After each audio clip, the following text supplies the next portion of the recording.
Welcome back. It's Tim and Julie Harris, and we've got another fantastic podcast for you today. And I say that at the top of every podcast because I believe it. Because after we spend as much time preparing for today's show, it better be fantastic. And today's show is 12 months, one mission, be the agent everyone calls first. So what Julie has done an impressive job of creating for all of you, holy tamale lady, you spent a lot of time on this, is she has created a month by month, season by season Center of Influence past client plan, holy tamale. And she's giving you all the drill down. Now, you're going to want all these notes because I'm promising you I'm not going to sit on this podcast for the next 12 months as we go through all these points. We won't get through all of them. We won't get through all of them. So you want the notes. You want her plan. You want to go to harrisrealestatedaily.com and subscribe to the newsletter. It does not cost you a cent. All you've got to do is drop in your email address and then hop over to your normal email and double opt in, confirm that you want the subscription. That is where today's notes and everyday show notes are a living waiting for you. It costs you nothing. And also, as our way of saying thank you to all of you who have subscribed, which is over 20,000 of you, we are doing a special mastermind that we're really excited about. And it's going to be, we're going to do a handful of these. And the masterminds are specifically designed to help agents move past the three largest challenges, the biggest challenges they're having in their businesses right now. So we did a survey. We know what the three biggest challenges are. We're covering those on a mastermind. And this is a comprehensive mastermind. It's only going to, the invitation will only arrive if you have subscribed to the newsletter. So go to harrisrealestatedaily.com. And yeah, that's the way that we would like to stay in touch with you. So Julie, let's roll right in. All right, 12 months, one mission, be the agent that everyone calls first. This is your past client sphere of influence plan. And you and I both know the biggest mistake that grizzled veterans say that they make, looking back, is it's not, doing more continuing ed. It's not all these things that you might think. I would have done a lot better job a lot earlier talking to my past clients, my center of influence. You guys refer that to as your database, right? I would have talked to my database more, because if you don't do that, you end up spending a lot of time and money and waiting and speculating. You have to spend the money going after the harder business to get that costs more money, which is new business. And your centers of influence and past clients, and Julie did say an opportune word there, hopefully it didn't get by you. You have to call them or meet with them in person. Doing passive digital lead follow-up with your centers of influence and past clients will get you maybe 10% of the overall opportunity that little, spoke of your lead generation on your lead generation wheel will generate for you. It's a fact that after 5 years, 61% of all business for agents comes from their centers of influence and past clients. It's a fact that your centers of influence and past clients are always the best folks to do business with, won't make you compete, won't ask to go after your commission, will be easiest, most grateful people to work with.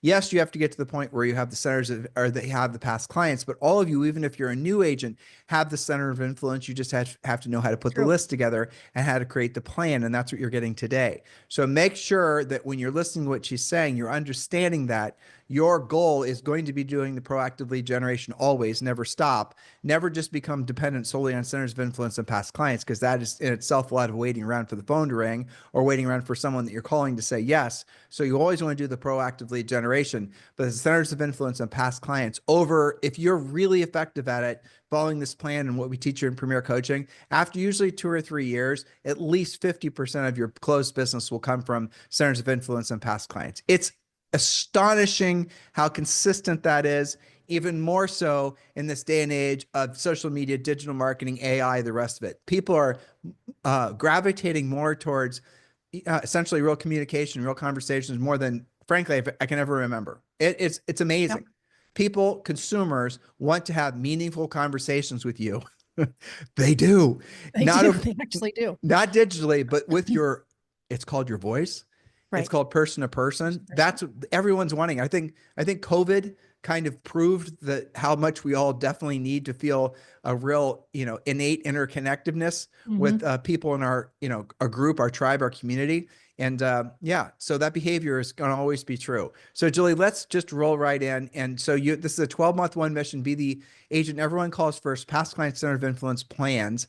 And this plan that you created has several categories of events you create, promote, and manage yourself, events you sponsor, that are created by others, which is a great idea, and small gatherings for select segments of your database. So think about the idea here again is in-person communication, meeting with folks. And we do in Premier Coaching give you guys some conversation triggers, what to say if you're maybe socially awkward, as a lot of people are. You're going to be able to have easy, free-flowing conversations with folks IRL in real life when you use our simple conversation starter scripts. All right, Julie, let's talk about January. Yes. And by the way, not a single thing on this list will cost you any kind of referral fees. Yeah. Or really any significant money at all, depending on what events we're talking about. And we're not going to talk about every single one of them. We're going to give you some ideas. We're going to talk about some of the things that we've done, some of the things that our clients have done. So we're going to go month by month, excuse me, for the most part. Julie, let's commit to getting through May. Let's make this practical for them. Deal. Okay, we're going to get through May. Okay, option one, starting in January, have a Happy New Year party for your past clients, your center of influence. Option two, send a how to winterize your home. Now, if you live in Miami, maybe that's not relevant. Adjust accordingly. How to hurricanize your home, you might do. You can send it with a video message. You can invite them to a get together. Perfect if your area is experiencing snow or blizzard conditions. Include preparedness tips, emergency contacts, or recommendations for local snowblower retailers. Now, one of my private coaching clients here in Dorado, Puerto Rico is going to do a hurricane readiness promotion for her past clients and centers of influence. Who's not going to want to have a list of everybody that you would call? We have our generators go out and the water needs refilled, and who's going to take care of my pets if I happen to be, off island while they need help. So isn't that a list that every single person would keep? Of course, I know that I would. So there's lots of different spins on this, right? It's important to notice that January doesn't have a lot of things on the list because in January, a lot of people are coming down off the event-ridden November, December from the previous year. Yeah. So January, you're going to kind of give people a little bit of back off time. So don't expect them to show up. It's very hard. It's hard to get people to show up to anything in January, just FYI. First 2 weeks in January are almost always just blocked out mentally and emotionally. And the last 2 weeks, recovery month. Exactly. And people are busier in the last 2 weeks. Now, I did have a coaching client that in January would do a goal setting, which was fascinating. This is a real estate broker, and he would do a goal setting thing for centers of influence past client at a local church.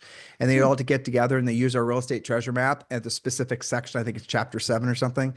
And they would fill that out as a goal thing for not just he wasn't doing it for real estate agents. He was doing it for anyone in his community that wanted to set new goals for the new year.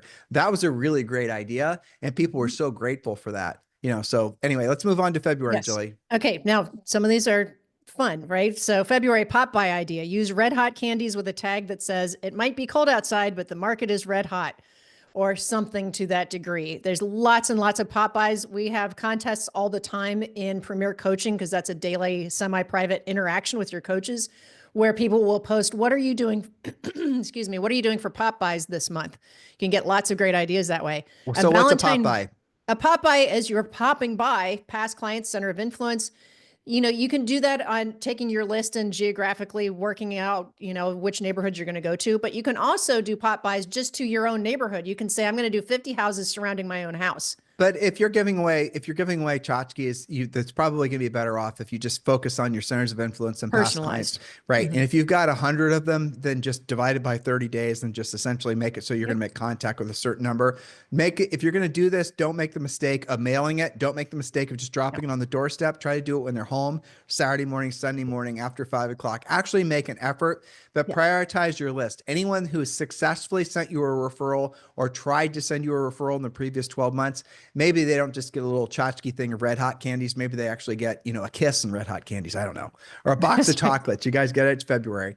You can do a Valentine referral gift. Use heart-shaped candy or heart candles or something like that with a message. I love referrals, which are great for door knocking, pop buys, lead follow-up, open house giveaways, closing table surprises, delivering to new build reps when you ask them for their resale referrals. There's all kinds of ways that you can use that pop by tchotchke idea. And most of our coaching clients, when they do this, they're just getting things that they find at the dollar store, and then they are using their Grok assistant to come up with a really great little cute phrase. And then they're using them in various different ways. None of this, again, is very expensive. Well, let me give you an ancillary idea for all this, okay? So the other thing that we could incorporate into all this, if you wanted to, which I would, is taking your centers of influence and past client list and write handwritten notes to them and do a certain number every single day. Maybe do 5 a day, 3 a day, 2 a day, and just literally. And now, if you don't know what to say or what to write, use AI, and it'll give you some good suggestions on little things you can say. Maybe your prompts for Grok would be, help me think of 20 short expressions of gratitude that I could be using for handwritten cards to give out to my real estate centers of influence and past clients. And what it'll probably do is take those, 20 ways of showing gratitude verbally, obviously in writing, and it might put a real estate spin on it or whatever, and then just write it all out and give them these and mail these postcards or mail these handwritten cards. Yes, this requires effort. Yes, this requires time. And no, it's not immediate business. But what you're doing is and definitely pay attention to people's birthdays, pay attention to things that are going to be maybe holidays, obviously, Valentine's Day and whatnot. But what you're doing is you're showing sincere gratitude, and that has to be the prevailing theme of any form of communication you do with centers of influence and past clients. It's easy to give them recipes and pumpkin pies and just all those things. That's passive shows of gratitude, and it's definitely effective, but do things that are going to be more effective by literally sending them a card, literally that you wrote, that says thank you, and tell them why you're grateful for them. That is going to be something they're going to keep. Whereas if you drop off a bag full of sweet tarts at their house for Valentine's Day, if you hand it to them, they're going to appreciate it. But what do you do if someone knocks on your door and gives you a tchotchke thing like that? Even if you know this person and they're a friend of yours, it's going to go on the countertop someplace and you're going to forget about it, or you're going to give it away, or you're going to give it to your kids, right? It's just a little. It's better than nothing, but it's not the same as like a handwritten card. I'm glad that you brought that up, because the handwritten cards are something that you can integrate into every single day. You don't have to make that a seasonal thing, or I only do that in January. The consistency is definitely important. And think about how special you feel when you get a random card of handwritten of gratitude, right? That's a very important thing to do. How often does it happen? I mean, I write notes for Julie and Zoe, and I leave them out. We keep them. Yeah, we love them. I mean, they're everywhere, But so how do you go about doing this and making it into a system? You can go to paperplus.com, or Paper Plus, I think, has physical locations. And don't do an 8.5 by 11 if you're going to do this. And don't do your business business reply envelope. Don't put any brokerage information on the outside. You want it to look like, and I would go with a square, something that looks like an invitation. And even if you can, go with a non-normal color, and then it'll always get opened. And, after a while, if you, for example, are mailing out these, on a regular basis, these gratitude cards, these gratitude, things, you're going to start. And if you always have, let's say your color is blue or your color is pink or something, right? The paper, you can get them in different colors, like I said. They're going to then identify, after they've gotten a few of these, what they actually are. And if you were, if you curate your messaging to maybe something about them, make it even slightly more personal, I promise you it's going to have all the impact in the world. It's going to be more impactful than 12 months worth of tchotchkes that you dropped off at their door. Because why? They know you wrote it. They know you thought of them. They know you took the time to actually do the work. And in this day and age, I was joking with Julie, and she was joking with me, and we said this, but we do make a point, and we do a lot of this sort of thing in our home, just trying to make an impression on Zoe. But who else does it? I mean, who else does it? Do you guys do it? You probably did at one point and you stopped doing it. But when was the last time you received a handwritten card from anybody? Isn't that interesting? Like never, right? Maybe on your birthday, but even that's just someone's signature. When was the last time someone actually, now, if you all of a sudden if you today received a handwritten card from even your insurance agent, maybe your insurance agent who you only spoke with, once last year for some reason, rando reason. And then he says something nice about, the improvements you made to your house, or the fact that he saw on social media, your kid won the soccer game or whatever it was. And he writes you a nice little show of gratitude saying, thank you for thank you for trusting me as your insurance professional and actually making it feel personal. That's going to be something you're going to remember forever. That's going to transcend all other forms of marketing you ever get from an insurance guy. You guys get it? And these ideas are so simple. And when you make them habitual, the compounding effect of doing this type of thing on the regular is extraordinary. Remember I said, after 5 years, 61% of all your business will come from centers of influence and past clients, but that doesn't happen automatically. You have to do some of the things that what Julie and I are talking about now. That's assuming you make an effort to nurture them. That's right. Exactly. And I have to say, you were talking about not making the card look like some corporate random generated a card. Make it more personal. Don't make it look like it was a realtor card. Make it look like, oh, what's this? Who sent this to me? This looks like an invitation. And then you open it up. Those are the types of things that are surprising and that they'll be kept. So make them kind of special. So the All next right. thing on your list you have labeled spring, but I think you're saying is April, March and It's April, like a basically. second quarter type thing. We could March have and bundled April. them together. Yes. Yeah, it's good.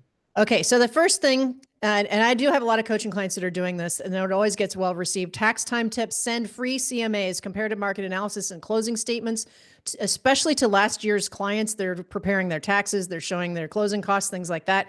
You can record a video email offering updated market analysis, follow up with personal phone calls. That's the free CMA. And you can kind of bundle that with fighting property taxes. Same idea. You're providing evaluation. Well, stop there because that's the killer idea. Yeah. So this is, in my opinion, this is the killer idea. In most of the cities around the United States, most of the states rather, your property taxes are reassessed, assessed. Yes. I forget which word. Is it reassessed or assessed, Julie? Do you remember? Well, they get assessed in the first place when you close and then And then reassessed when you're reassessed. trying to raise your Okay. property tax, right? Which they do every year. So they get reassessed, but there's a system for you to contest the reassessment because magically the reassessment's always going to be for more every year and you're always going to have your property tax bill raised. Well, on every single auditor's website, you can go to, like when Julie and I lived in Austin, we lived in Williamson County, and you could go to Williamson County's website, and there was this one, place on the website where you could download this form, which is a one-pager, where you can test what the property tax valuation was. You had to include in your contestant, not an appraisal, but a CMA from a licensed real estate broker, basically a licensed real estate agent or broker. And then you included the CMA showing the lower price, and you included the filling out of the form. And I bet you 100% of the time they'd lower your property tax valuations. They would just do it because they're not going to want to put up a fight over it. And so I'm not saying it was a lot of money, but there were a lot of attorneys that were doing that for a fee, and they would end up making a percent of the amount of money that they saved you every year.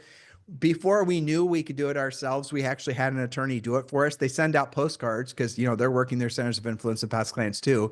And they send out postcards, say it's property tax reassessment time. And we'll charge you, what was it, Julie? 10% of the amount of money that they save us. Something like that. Yep. Yeah. And so we ended up paying him I think he got it reassessed for $10,000 or no, for an amount that saved us $5,000 a year or something. It wasn't a lot. It's significant. I mean, But he ended up getting $500 for filling out a form and doing a CMA. That's my point. Okay. So you guys can do the same thing. Now, if you're sending when Julie and I, when we were living in Ohio, when we were selling real estate, when we were doing this very same idea, we would, exactly what Julie's saying. And the neighbors loved us because we lived in an expensive area with expensive property taxes. And we weren't talking, we weren't sending out just listed and just solds. We did just solds. We didn't do just listed. But then what we would send out is these offers for us to help them get their property taxes down every year. And we always took listings from that. Yep. Always. And I'll tell you the listing leads we got. So let's say Bob and Betty are thinking about putting their house for sale in June or July, hopefully this year, maybe next year. And they know they want to make their house as marketable as possible. And one of the ways to do it is get their property tax bill lower. So, it's going to give them a competitive advantage because the new owner won't have to pay as much in taxes. Hypothetically, it looks better anyway. And they would get the offer for us to help them accomplish that particular goal. We'd even tell them in the marketing that this is the purpose of it, to save you money. But if you're thinking about putting your house for sale too, it'll make your house more attractive because the property tax assessment will be less. You guys following me here? And people would be grateful. We do exactly what I just said. And we would get the listing because we did something nobody else would. And we did that every single freaking year. And we always picked up the most professional and a lot of times really expensive. I'll say this too. Oftentimes the people we would do this, what I'm saying for you right now, we had no connections to. They were not part of our centers of influence and past clients. This was in the area that we used to farm. I'm thinking about all this, Julie, remembering. And so we pick up a lot of new people that will go into our centers of influence and past And we clients. talk to them earlier than when they would normally have been interviewing agents. I think that's key too. And the thing is that we were providing value. A lot of agents don't do past client center of influence, or in this case, geographic farm outreach. We did both, right? We do it for our centers, both. we did both, but we realized when it worked so good with centers of influence and past clients that we did it for this little community. Julie, you remember how many houses were in New Albany Country Club? 5,000. Wasn't that big? 5,000. Okay. Yeah. Yeah. So we would do this for everybody. And I bet you we picked up 10 listings a year from this probably. Yeah. And Well, so, an average but one this, was probably $1 million, million yeah, three or something. Yeah. but this goes back to providing value. You're literally saving them money, Yeah. know? And you're helping them prepare to make even more money on their home. And you're providing them comparables so they know what kind of numbers they're dealing with before they're even ready to stage the home. Now, this next idea Julie came up with a while ago, but it's such a great idea, Julie. This is one of my favorite ones. Adopt a pet with, let's see, it's called Buy or Sell with Me, Adopt a Pet for Free. Now, we used to do it with our local ASPCA. There are tons of shelters, no kill shelters. It's not, but the ASPCA happens to be very organized about this. Now, you can promote your Buy or Sell with Me, Adopt a Pet for Free in many different areas. You can put it on your home brochures, on your website, and your social media, Your pre-listing everywhere. pack. Yeah, your Yes. pre-listing And pack, so your listing presentation. that's Yep. why this says like spring or seasonal, not, this is not tied to a particular month or a holiday. This is whenever you want to promote it all the time. And we would run it all the time. Let me So expand on yes. on it, okay? Mhm. So we would call the Humane Society when we were going to do something like when we were doing and we're going to talk about more of these ideas, but we would get humane. We'd always carve out, for example, let's say I remember after September 11th, Julie and I did a canned food drive at our house. Did we do it at our house or someplace else? It was This at our one was house, at our wasn't it? house. Yep. Yeah, and we did it, and we had a party there. We had a big house, and we had a party there. And I remember we did. They brought up by like 2 or 3 dogs or cats or whatever it was for adoption, and we did other things. In October, we would do what Julie calls Pumpkin Fest. We're going to get to that Coming up. probably here, and then we would have them come out and they'd have a little booth. So we always were involving the Humane Society, and they would then in exchange, not even in exchange, it was just basically what they would do is they would do press releases into the local media saying we're going to be doing an adoption, animal drive at this particular location at Tim and Julie Harris's, whatever the charity name was. And that would be free marketing and advertising, but also just mountains of goodwill in the community. And we love pets too. So that was an easy button. And That's we right. And would, go ahead. no, I'd say we did real estate transactions from people just because of the buy or sell with me, adopt a pet for free. They didn't want to adopt a pet, but they appreciated the fact that we were doing it. It They already made us had warm and pets. fuzzy. Yeah, They exactly. were animal lovers. So, and before you think that Buy or Sell with Me, Adopt a Pet for Free is going to make you broke, most of the Humane Society adoption fees are like $35 or $45. You have a little star that says you have to qualify. That just means that they have to sign that they're not going to be breeding animals as a result of this. That's all between them working it out. But yeah, you're not going to spend very much money on it, but you're going to make back so much in goodwill in the community and transactions you wouldn't have otherwise had. So that's a fun one that you can run all the time. Now, when May rolls around, you can do Memorial Day participation. In your town, it's already organized by some other organization or organizations. There's probably going to be a parade. It's probably going to be food trucks and all kinds of things going on. So this is a good opportunity for you to piggyback on an event where there's already going to be tons of people, hundreds of people, maybe thousands of people in your community on a holiday, taking the day off. Think of how many conversations you can have. One event, multiple contacts is really good. You can pass out candy, water bottles, American flags. You can label your own water bottles. You can record a Facebook Live or a short video. You can do something tied to veterans. There's all sorts of directions you can go with Memorial Day. You could door knock your neighborhood with flags. People love that. And of course, candy for the kids and all that. That's actually, that's probably the best idea. That's the least expensive to do. So if you were to take, for example, and you can order these in bulk, American flags on sticks, and then take your business card and tape it to or just say, sponsored by, Tim and Julie Harris or whatever, eXp Realty, and you were to tape it to the sign and you were to I give have it a to them. relic from when we used to do it. There you go. Oh, do you really? From Zoe's room. Are you showing it? Yeah. I'm not watching you. Oh, you're not seeing it. Anyway, It looks like this. Okay. So now what you could do is you could go and actually just on the curb so like some of you guys don't know this, but so if you have sidewalks in front of your house, between the sidewalk and the city street, that's actually city ground. The owner of the house takes care of it, but technically that's not their property. That's part of a city easement. And from the sidewalk to their front door, that's their property. So what we would do is we'd go around in the community and we just put American flags everywhere, and people left them up. And then, there are American flags with our names on them. We had a little army of, our neighbors' kids that we pay to put them in everybody's yard. Who's going to, oh, you take that American flag? I guess in some kind of parts of the country, maybe, but not where we lived. And people are really grateful that we put American flags. We always put them by their front walk and they could see them. And, oh, that's somebody who's really nice that did that. Who did that? Oh, it's Tim and Julie Harris. And that always got us business. Even if it didn't get us business, it got us really a mountain of feel good points. Yeah, that's right. Don't be a secret agent, get out there in your community. It's interesting, Tim, every now and then I'll have a, shall we say, discussion with our more drivery clients or maybe less amiable when then they'll be like, I don't want to do all this stuff. I don't want to leave my office. Who does all that, right? And I always remind them, while you're deciding that this is something that you can't bring yourself to do because it's just not your jam, it's not your personality, how many listings were taken today because somebody knew that person as a community leader, as somebody that participated and gave back? Maybe they gave them a free CMA and helped them fight their tax bill.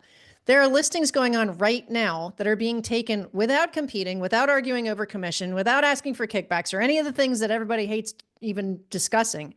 She means referral fees. She means referral fees, not kickbacks. Or more referral fees, all of the things, and even almost objection free because they already know, love, and trust that person. So if you're feeling icky resistance that this is just really too amiable for me, I don't want to go and do pop buys. I don't want to really do a Memorial Day parade. That's just not me. Remember that while you are feeling that resistance, there are people who are having very nice, fun transactions. In fact, if we were to interview all of our listeners and ask them if you could choose what type of listing, what source of listing you would take right now, would it really be a for sale by owner or would it be a past client who already trusts you? I think we know the answer, right?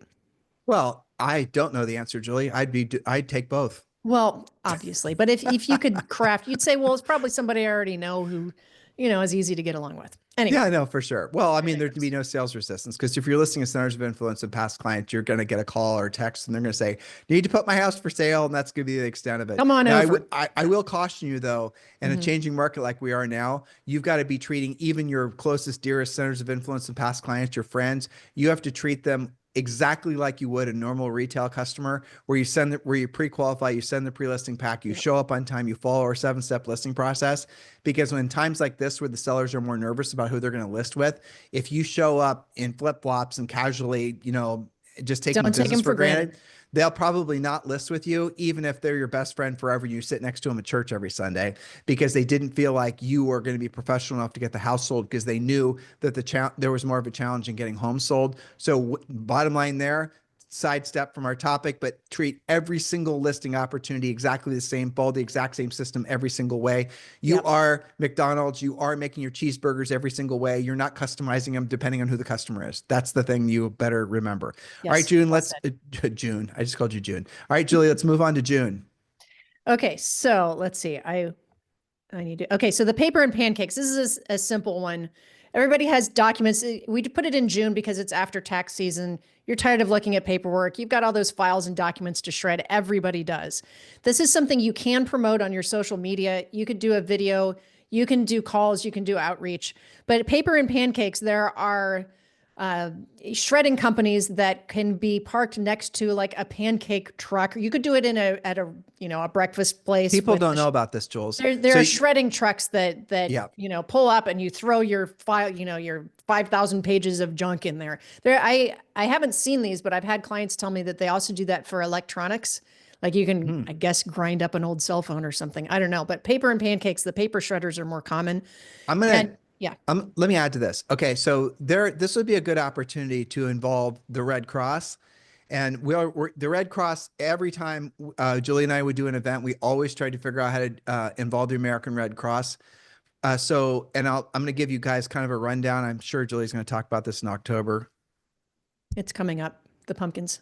Yeah, but it's not there, Julie Harris. Look at your October notes. It is. So the summer, fall, October Pumpkin Fest. Okay. So I see it right there. Late summer, fall. Yep. So the American Red Cross, and this is, again, you do this in June, you might want to do this in summer, fall, but you call up the American Red Cross and you simply say, I'm doing this event. There's going to be probably 100 people, 200, 500 people that show up. And I would like to do a blood drive. The blood drive could be done in a truck. American Red Cross has mobile units. The blood mobiles. Right. Or they're going to want to do it in like a local school so think strategically. So find out what they will require. And maybe the blood mobile is out and about. So they need to do it in a facility where they can put out gurneys. And so you might want to then call the local church or the school or whatever and ask if you can use the parking lot to do your paper and pancakes shredding party and also do a blood drive. And the blood drive will happen, someplace inside the school. That's the way we did it, by the way. And the Yeah. principal always said yes. It was an elementary school. So then here's the benefits of working with the American Red Cross. Aside from all the intrinsic benefits of being part and parcel to raising or to, blood drives, right? Which in itself is pretty noble. They will actually American Red Cross calls every single person who's ever donated blood that's in their directory, obviously, that's anywhere close to that blood drive day and time location, and they'll ask them to set up an appointment to donate blood. And they will then do press releases. They'll do press releases in the local paper. They'll do press releases every single place you can possibly imagine. And everybody, all major news sources, will always print an American Red Cross blood drive. Then you want to call the event, you want to brand the event with your name, because then the American Red Cross and Tim and Julie Harris are going to be holding a blood drive at 123 Elm Street at the Elm Street, whatever elementary school. And that's, again, an amazing way. And we would do this, and we would have people that would thank us for the blood drive, then oftentimes tell stories about, how just usually very personal stories, surprisingly personal stories sometimes. I remember some of them about, when they donated blood before, or how, a blood donation saved somebody's life that they knew, or things like that. Mm-hmm. So you do this, and you're going to, again, reinforce the proactive lead generation. So all this passive stuff, all this community building stuff, centers of influence, past client intermingled with the community stuff, because your community will become your center of influence, not past clients. That'll take time, but you guys get the concept here. When you intermingle that, so you're doing some of these things that we're telling you guys about. Maybe you're doing all of them, and you're doing the shredded paper thing, and you're doing the thing in January, and you're doing some of the other ideas that we're going to share with you. Then you see an expired in the neighborhood, and you call that expired. That expired is going to have a high level of familiarity with you, and you're not going to have to try to fool them on social media that you're some sort of mayor of your town. You've already earned the right to be seen on a higher level than your competitors are, because you've done the work, because you haven't tried to shortcut anything, because you haven't tried to hit the easy button, because you've actually done the blood drive. You've actually done the other charity things that, the Humane Society thing.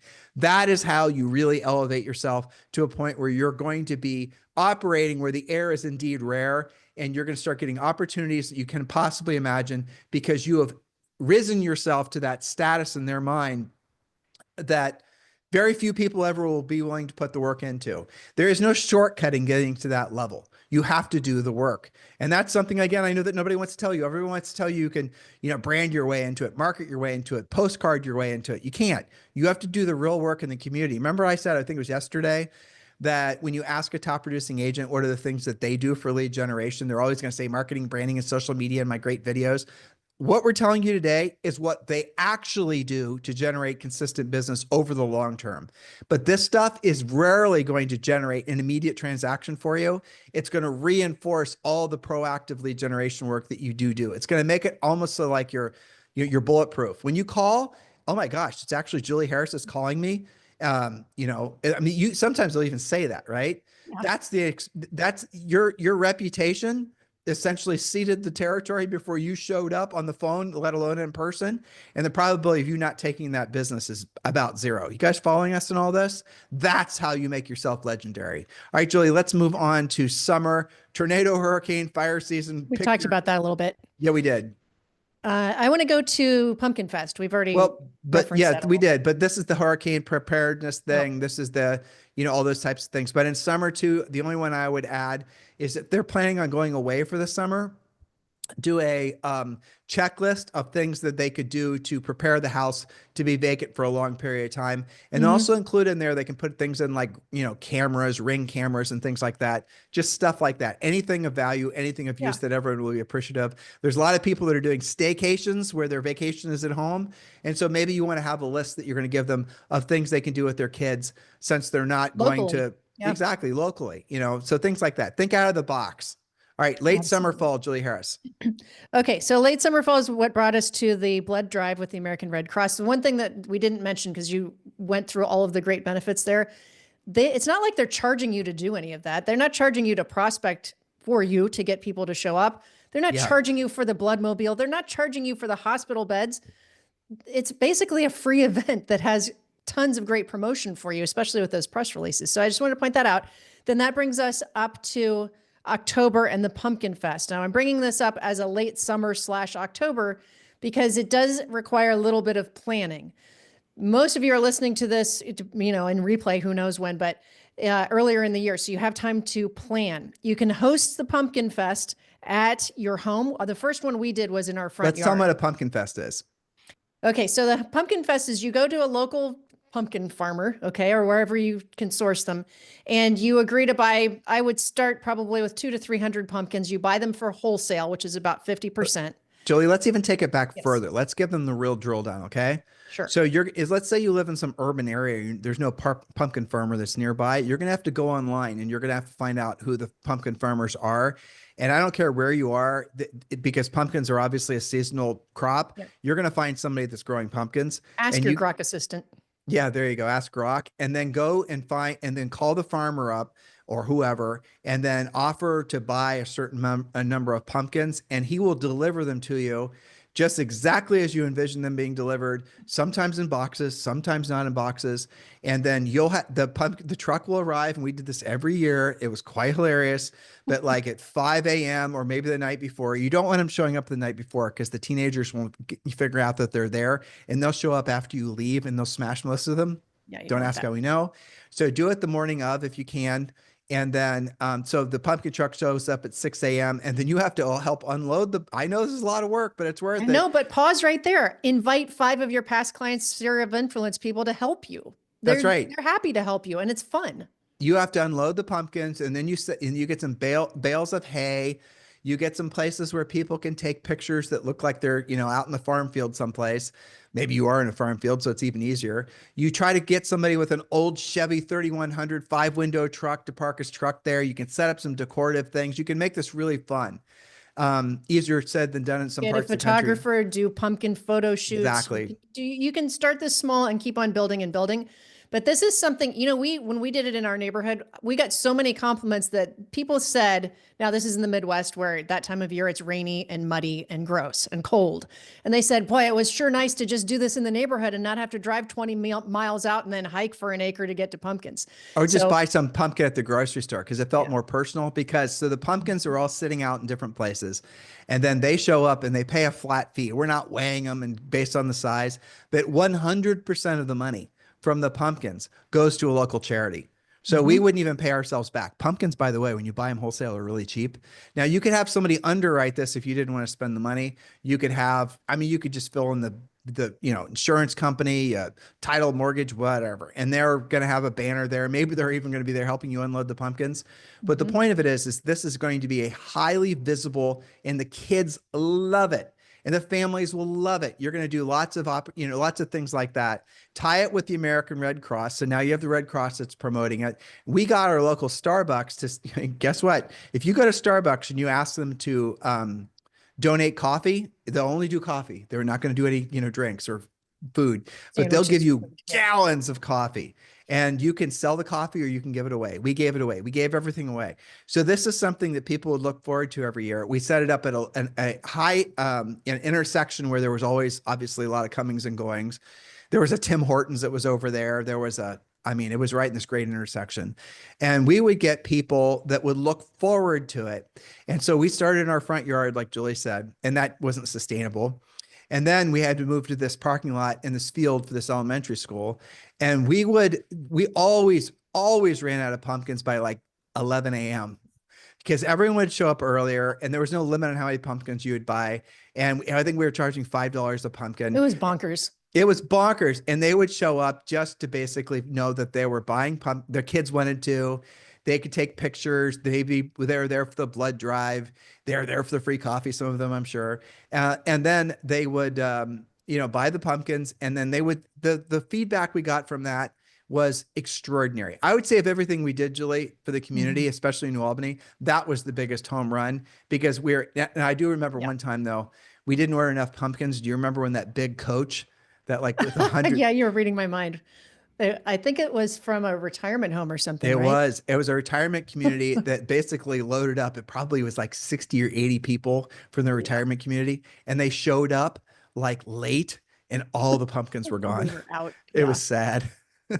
Anyway, Yes. When I say adjust accordingly, that's where that phrase comes from, is yeah, every but year you do more. And that's we had lots of directional signs. I'm sure that's probably what caused some of this, but it's better to have more people show up and be sold out than have it flop. So, I agree. This was one of my favorite events, and that's why we did it year after year, and it grew and it evolved, and it was really fun. So eventually it landed in the front lawn of the elementary school and was combined with a blood drive. So we had blood donation inside the school. We had pumpkins on the outside of the school. We had coffee. We had one of my clients does this, and they use hot apple cider, and they make it a whole thing. You can add gourds and a photo booth and the whole thing. So I yeah, remember, Julie, the first year we involved the American Red Cross, I remember like they were totally autonomous. Like we involved them, they agreed. It was a forms, nothing to do it. And to get them to, you got them the location, they said yes. And I was like, okay, I was worried that, somehow, I don't know why I was thinking this way, but I was worried that somehow blood donation, Tim and Julie Harris, real estate, pumpkins, maybe how it does was a this make bridge, sense? maybe it was a bridge too far, Yeah. it was too When you put it that confusing. way, Yeah, but I remember walking into the elementary school and they had set up. It was so freaking professional. They had all these chairs laying, sitting Mhm. out, and there were probably 50 or 75 people that were sitting there waiting to donate blood. And they had, I think they set up gurneys in the elementary room. Where isn't it in the classroom? The The cafeteria. Oh, cafeteria, yeah. And it was unbelievable that they were able to be. I mean, it's the American Red Cross. I shouldn't have been Super surprised. operational. They knew what they were doing. They knew how many people they called. They knew how many confirmations they had. They had the forms together. They had the beds together. It was very impressive, It was, especially and since it it was made us look free. good. That's the moral of the story. Yeah. They made us look good because we were aligning with something that obviously all of those hundreds of people that were donating blood obviously fell aligned with the American Red Cross. Those people got to know at least our names because we didn't have time to meet with everybody. But you guys get the point here. This is something, and it was branded with Tim and Julie Harris, Tim and Julie Harris family team, and that was something that always got us long tail benefits well into the holiday season, and that rolls us into One November. last thing, Oh, because sorry. this does tend to be an event that blows up and there's a lot of people there and you're talking all the time, the entire day. Have a co-pilot that is filming for your social media Definitely. so that you don't have to be like, wait, let me take a picture. Let me take a video. Have somebody to help you with that because you're going to want to have a lot of conversations. And this is a place where it really is very valuable to do something on social media because then you continue with the event even after it's over. You can continue to engage with your past clients, your center of influence. Then they make mental note to self, I got to go to that event next year. And that's how it gets bigger and bigger. So I just had to make sure we kept that off that way. And remember, do your best to try to get the contact information for as many of the people that show up as possible. So You maybe you could want do to a do it. raffle for a giant pumpkin or something. Exactly. That's what I was thinking. So do some kind of raffle. Your in game for anything you ever do is always capture their personal information, and then put them into your newsletter because you should have a newsletter. We give you guys the instructions, the blueprint, and how to create your own newsletter in Premier Coaching. But everything has to be feeding back to a way for you to call them. Then everyone that went that you have the contact information for, you personally call them and thank them for coming. You're Yep. closing the loop. They came, they donated blood, they had the free coffee, they maybe bought a pumpkin, and then you call them and you thank for them for coming. Thank you for participating. This is Tim Harris. I just wanted to really appreciate tell you, da, da, da, da, da. And then, they're going to be really impressed that you called. They're going to be very thankful that you, were there to help them. And then ask them, say, so listen, as a service to my centers of influence and past clients, or you could say my friends and my family, which I put you in the category of that now. I like to call everyone once a month and give them a quick snapshot of what their home's value is in this marketplace. So frankly, they don't have to worry. So you don't have to worry about what's going on with your home's value. And I happen to have done the research for you already today. Would you like to know how your home's value is doing in this market? And they're all going to say yes. And Mhm. all I want you to do is give them a quick absorption. So their house is worth $600,000. There's, it's currently 10 houses for sale that are worth worth $600,000. Five of them, sold $600,000 houses sold last month. So you're going to say, well, in this marketplace right now, if you were to put your home for sale, it takes approximately 60 days to sell, which tells us that the sellers are still very much in the driver's seat. So go you. Oh, and I've got some more great news for you. You bought your house 3 years ago, or if you bought your house 5 years ago, let's say, it's more than gone up by 50% in the last 5 years. I don't know if you knew that. And you're just giving them good news on good news on good news. You've called them, you showed gratitude, you thanked them. You've now basically put yourself in a position of being a real contributor to the community. You're not just a normal real estate agent. And now you're giving them great news about their house. You don't think that's going to put you on a shelf in their minds that's going to be, always the agent they're going to think of when it comes to buying or selling real estate, of course. And if you want to be extra bold, you can say simply like this: after you've given the snapshot of their home's value, you could say, would you like me to do more in-depth assessment of your home's value? It's called a CMA, and I can just email it to you. And if they say yes, and then say, you can just say this: well, just so I can know I can do a really good job for you, were you thinking about putting your house for sale sometime soon? And just ask the question. And then, or you could just even say, so if you were to put your house for sale now, ideally, how soon would you want it sold? And fish out whether they're actually thinking about selling. And if they don't want a CMA, or if they don't want, if they're just happy with the information you gave them, say, oh, by the way, before I let you go, do you know of anyone that's thinking about buying or selling real estate that I should be helping in this market? Emphasis on the word helping. And you're going to get leads that way. Maybe you don't want to be that assertive on your first contact. Maybe you could start feeling more comfortable with them over time, but that's how you're going to make this really amazingly powerful center of influence and past client list. And by the way, these things don't cost you anything. All right, Julie, let's roll into November and December. All right. So right up there with the Pumpkin Fest. I like these a lot as well. So in November, host a Thanksgiving food drive. Promote this on your social media, websites, email, etc., and submit press releases for local news. They'll always pick that up. You can partner with a local food pantry, church, or synagogue. They're always doing promotions. You're just going to piggyback on somebody else's promotion, most likely, versus trying to engineer it all yourself, because you're going to be busy. It's Thanksgiving as well. And you can, maybe if you do a smaller version of this, you could do a Friendsgiving dinner for your VIP clients. Some of our elite coaching clients do this. They have 12 or 15 of their best past clients, best meaning like recent referrals or recent closings, or maybe most influential. So you can do different versions, small, medium, and large of this. You could sponsor local families in need with a surprise turkey dinner. Ask your church who their most needy families are, and get together, and maybe you have 10 of them, and you go in person, and you make it a nice, warm and fuzzy thing. So there's different versions of this, but it's all kind of revolving around a food drive type of charity event.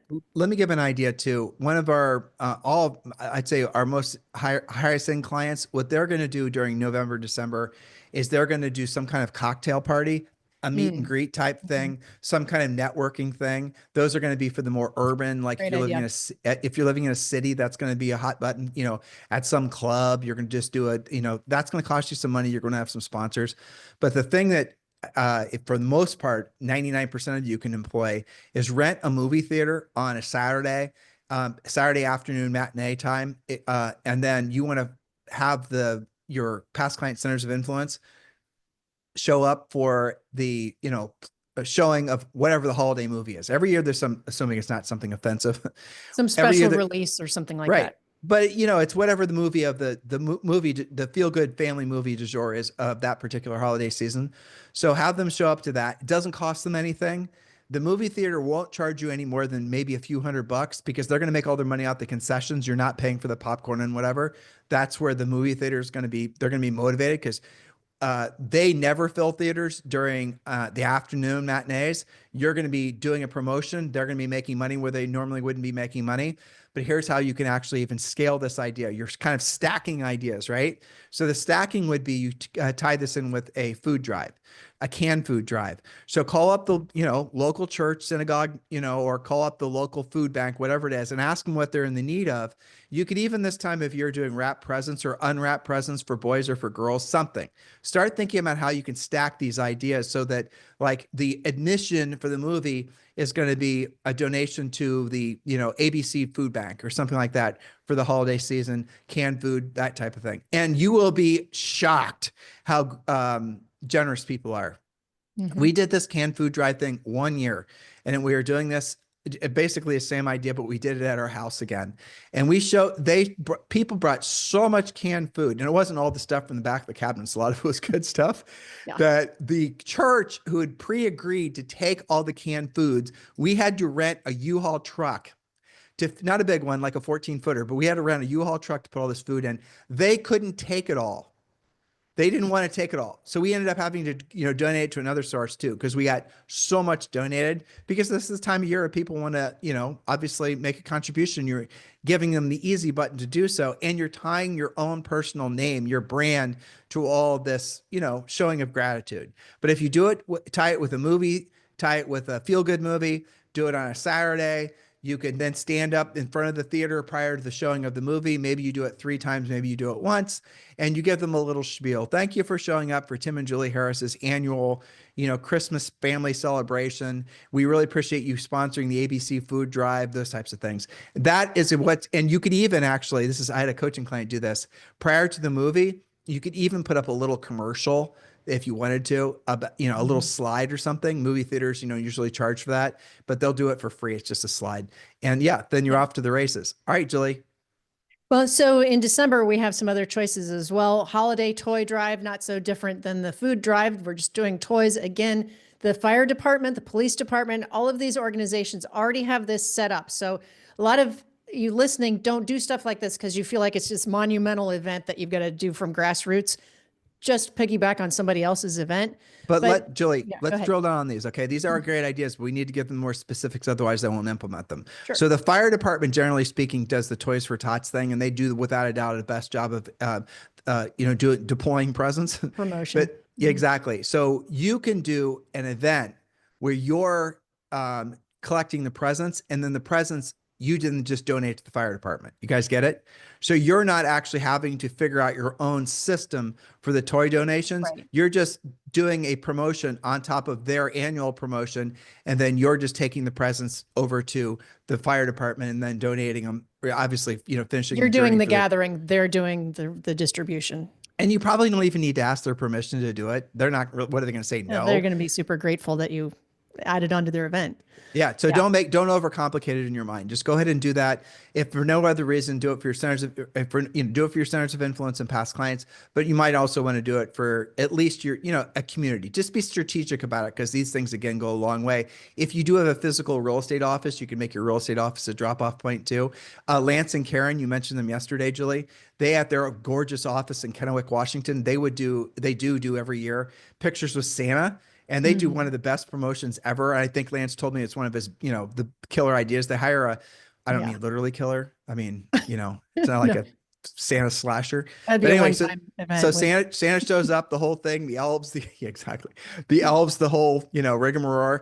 And people show up with their kids, stand in line, have pictures taken with Santa. What a killer idea, right? Ooh, killer again. Yeah. Okay. Well, so we're still in December here. One of my other favorites is the wrapping paper project. Our coaching clients love this project. They post pictures of it. They have almost like a competition for the best saying to go with the wrapping paper project. So what is that? You go to your dollar store right around like between Halloween and Thanksgiving. They typically go on sale for like 50 cents a roll. You're not going to have that much money in this. And you buy wrapping paper rolls in bulk. Okay. You want to have some that are very Christmassy, maybe some that are just snowflakes and snowmen to keep it, non-denominational if that's important. So wrapping paper project, you're going to attach a note to the roll of wrapping paper that says something like, don't get wrapped up with the wrong real estate agent. Okay. And gift stickers with tags that say, stick with me for all of your real estate needs. You can make it really cute. Some of our clients put candy canes on the top. They put curly ribbon. You can really make this up. It's not just like handing somebody a wrapping paper roll. You're putting a message on it. You're making it special. You tie it with the candy cane and a ribbon. You can use these for open houses, for past client pop buys, for farming, for delivering to expireds, and for sale by owners. You can go to new construction model homes and schmooze with the new build reps. Lots of different ways. Most of our coaching clients will go through 200 to 300 rolls of wrapping paper. I've already seen pictures of them basically, looking for sales in the middle of the summer when, the places can't get rid of them. They're picking up 100 for cheap and they're just stashing them in their closet until it's time for the wrapping paper project. You got to call. If there's no dollar store scenario, they're not, like, everywhere. Generally speaking, they're in average, I would say lower to, Like Dollar General does this. yeah, but call the store manager, and Mhm. especially if it's off season, and ask them, because they definitely have big crates of this, wrapping paper somewhere in the warehouse, and tell them that what you're after, and then they'll dust it off. So don't just walk in there and be surprised if in, May there's no wrapping paper out. So call the manager and he'll probably fish some, or they'll fish some out for You you. can find it. Yeah. Yeah. So there's more. We talk about this all the time in Premier Coaching because our clients come up with even more ideas. There's many different Well, versions. And go ahead. there's some non-spokens benefits that come from all this. Obviously, seeing yourself and putting yourself in a position of making a contribution to the community. There's all that feel good stuff, but also a lot of this stuff is going to make you feel really good too, because most of the country during the holiday season, it's a little bit slower, and it's easy for agents to get caught in their own melancholy, Mhm. and because there's not as much transactional volume, your anxiety sometimes, all the things, and holidays in general are stressful, but there's also other little times of year where it's naturally slower, like where you sometimes will find yourself building anxiety. For example, when kids go back to school, you might want to do a promotion for, I don't know, you use your own creative brains to come out with There's a great something. one where you do like a school supply backpack run. That's A a good lot of idea. churches and a lot of schools will do that. They'll say, we're looking for 100 backpacks filled with this list of things for our second graders. And you can sponsor that. So that's a fun one too. Well, this one's kind of gross, but we still did it around Halloween, Julie, where kids would knock on the door for, for Thanksgiving, for, Halloween Don't mix your candy. holidays now. I know. We would give them, we went to town and giving them these ridiculous candy bags and put our business cards in them. I mean, Yeah, like I said, it's a little gross, but still that definitely worked, it because was popular. the Those kids would kids come would try and home. come in the house, man. They would. These kids would come home with all these little dink, Snickers, and then here's this big, gross bag from We Jimmy did Cheryl's Julia. cookies one year. Yeah, we did. No bribery going on there, but yeah. No, no, no, exactly. Yeah. But anyway, it's funny too, Julie, when we are doing all those community events, especially in New Albany, we did these on on a regular basis because we saw the benefit it created for us. It made all the proactive lead generation that much better, that we started having real estate agents crash our parties. I know. Good stuff there. I know. Well, no, but they Easy. would, like, we aren't inviting real estate agents to our, No. whatever toy drive or whatever. I mean, it's especially at our house, and they just show It up was fun anyway. though. And then we just, okay, well, you're going to be here anyway. You're going to, we're just going to deal with it. But it was so funny. I remember one year we were doing, and Sandy showed up, remember? Hmm. And she was actually in there, and she showed up with like three of her assistants, and she was in there trying to, like, network was at the people at our At our party, event, I at know. our event. It was so What happens when gross. they get big?